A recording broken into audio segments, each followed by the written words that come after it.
네, 전해드린 것처럼 미국 연방준비제도가 조만간 기준금리를 올리겠다는 뜻을 명확히 하면서 우리 주식시장도 지금 영향을 받고 있습니다. 네, 오랜 기간 이어진 유동성 잔치의 폐막을 예고하면서 자산 시장도 예민하게 반응하는 모습인데요. 국내 금융시장의 흐름, 경제부 조태현 기자와 짚어보겠습니다. 어서 오십시오. 네, 안녕하세요. 네, 어서 오십시오. 자, 간밤에 미국 연방준비제도의 연방공개시장위원회 마무리가 예. 됐는데 이거 금리는 인상된다고 보면 되겠죠? 저희 기자들도 이 FOMC 열리면은 아침마다 항상 신문부터 찾아보고 예. 어떤 소식이 전해졌나 이렇게 확인을 하는 습관이 있는데요. 말씀하신 것처럼 사실상 금리를 올리겠다는 뜻을 밝혔다고 보셔도 될 것 같습니다. 예. 크게 한 두 가지 이유가 있는데요. 지금까지 연준에서 계속 긴축을 하겠다는 뜻은 밝혀왔었죠. 이번에 보면은 고용이 굉장히 잘 되고 있다. 네. 그러니까 경제가 회복세를 보이고 있기 때문에 이제는 금리의 도움이 그렇게 많이 필요하지 않은 상태다. 이런 이야기가 하나 있었고요. 또 하나는 역시 물가 상승입니다. 전 세계적으로도 지금 물가가 빠르게 오르고 있잖아요. 결국에는 이거는 중앙은행에서 그 시중에 있는 돈을 관리를 해서 잡아주는 수밖에 없는데 이런 측면에서 기준금리를 올릴 수밖에 없다 이런 뜻을 밝혔고요. 예. 현재 금리는 0.0에서 0.25%입니다. 금리 그래픽을 하나 준비를 했는데요. 네. 미국의 기준금리는 우리나라랑 다르게 이 상단과 하단 이 범위로 제시가 되거든요. 예. 지금 나오는 거는 상단인데 0.00%가 지금 최저기 때문에 제로금리라고 보셔도 됩니다. 여기서 이제 금리를 조금씩 올리고 이 코로나19 상황이 어느 정도는 이제 정리가 돼가기 때문에 기준금리를 정상화하겠다는 뜻을 밝힌 걸로 이렇게 풀이가 됩니다. 예. 예, 이렇게 미국이 긴축을 본격화하면서 지금 주식하시는 분들은 표정이 예. 오늘 하루 종일 어두울 것 같아요. 국내 증시에도 상당한 영향을 미쳤죠. 그럼요. 예. 긴축 정책에 들어가면은 시중에 자금이 어느 정도 줄어들게 되는데요. 이거는 증시뿐만이 아니라 경제 전반에 영향을 미치게 됩니다. 첫 번째로는 자금 자체가 줄어드니까 당연히 증시로 가는 자금도 줄어들 거 아니에요. 이런 측면이 하나 있고요. 시중에 자금이 줄어들고 금리가 오르게 되기 때문에 그러면 그만큼 기업들이 투자를 할 때 들어가는 비용이 오르게 됩니다. 이는 결국에는 경기 전반에 좀 부담이 된다는 뜻이거든요. 네. 따라서 증시에는 하방 압력, 그러니까 떨어지는 압력이 좀 강해질 수밖에 없게 됩니다. 예. 실제로 뉴욕 증시가 연일 큰 폭으로 하락했는데 특히 눈에 띄는 게 기술주 중심의 나스닥 지수가 좀 예. 크게 빠지는 모습을 계속 보여왔어요. 네. 아무래도 이런 성장주들은 지속적으로 투자를 해줘야 되는데 기업들이 투자를 자기 유보금이나 돈만으로 하지 않지 않습니까? 사모펀드에 손도 빌리고 뭐 빌리기도 네. 하고 이런 식으로 해야 되기 때문에 금리가 오르면은 이런 기업들이 상대적으로 타격이 있을 수밖에 없거든요. 따라서 성장주들이 조금 더 타격을 받는 모습을 보였고요. 조금 전에 권남기 기자가 전해드린 것처럼 우리나라 증시도 4거래일 연속 하락하다가 오늘은 더 크게 빠지는 모습을 보이고 있습니다. 그러니까 우리 주식시장이 정말 직격탄이 됐는데 비트코인 같은 가상 자산 시장도 지금 함께 휘청이고 있다면서요. 이 최근에 가상자산 시장에 나타나는 특징이 하나 있는데요. 그 증시랑 비슷하게 움직인다는 점입니다. 동조화가 좀 강화됐다고 이야기를 하는데요. 이 예전에는 한때는 뭐 디지털 금이다, 그래서 회피 수단 중에 하나다 이런 평가가 나오기도 했는데 결국에는 위험 자산처럼 움직이고 있다는 게 현재의 평가라고 볼 수 있겠습니다. 이 가상자산 하면 여기 생각나는 건 비트코인인데 작년 한 11월쯤에 8천만 원이 넘은 적이 있었어요. 예. 그런데 계속 떨어지다가 4,300만 원까지 떨어졌고요. 조금 오르나 싶었더니 오늘 다시 하락을 해서 4,300만 원대에서 지금 거래가 진행이 되고 있습니다.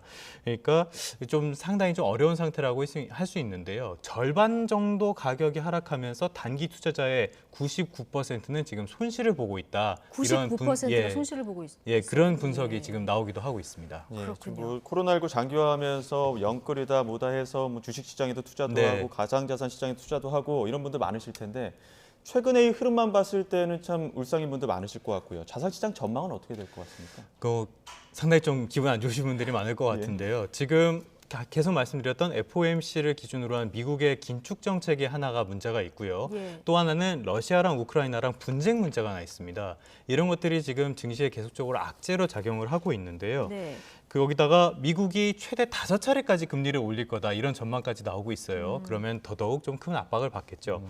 잠시 뒤에 이야기할 그 LG 에너지 솔루션 예. 이것도 좀 증시에 부담을 주는 요소인데요. 그러니까 아, 쉽게 왜 말하면 그렇습니까? 한쪽으로 자금이 몰리다 보니까 전체의 수급이 좀 불균형해진 그런 문제가 하나 있습니다. 네. 그런데 이 문제는 조만간 해소될 문제고요. 예.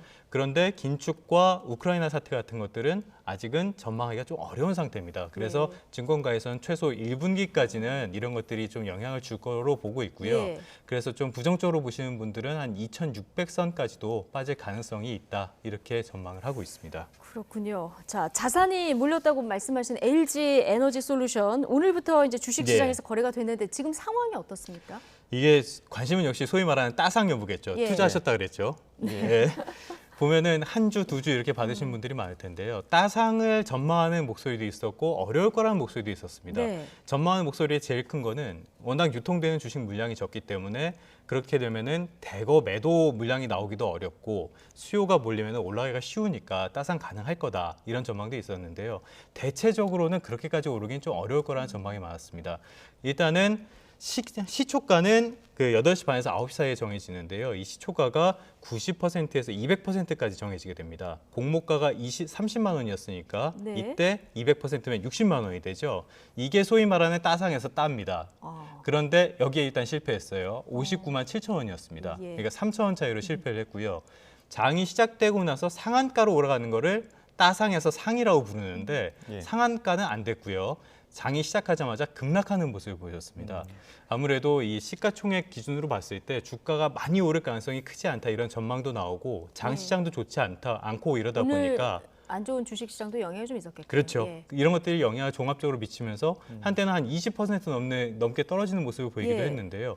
조금 전에 보니까 한 13% 정도 지금 계속적으로 하락하는 모습을 보이고 있습니다. 네. 예. 공모가보다는 더 올랐기 때문에 손해를 보지는 않으셨겠지만 그래도 따상까지 기대하셨던 분들은 조금 기분이 안 좋을 수밖에 없을 것 같습니다. 어떡합니까? 이제 뭐 지금 당장 조금 오르는 분위기도 또 있기 때문에 그 예. 부분은 또 네. 주식시장 전망을 좀 봐야 될 것 같고 앞으로 또 오늘처럼 뭐 대여급의 어떤 기업의 상장도 이어질 전망이라고 하는데 어떻습니까? 맞습니다. 이 현대 엔지니어링이라는 회사 들어보셨을 거예요. 예. 현대차 그룹 계열의 이 건설 엔지니어링 회사인데요.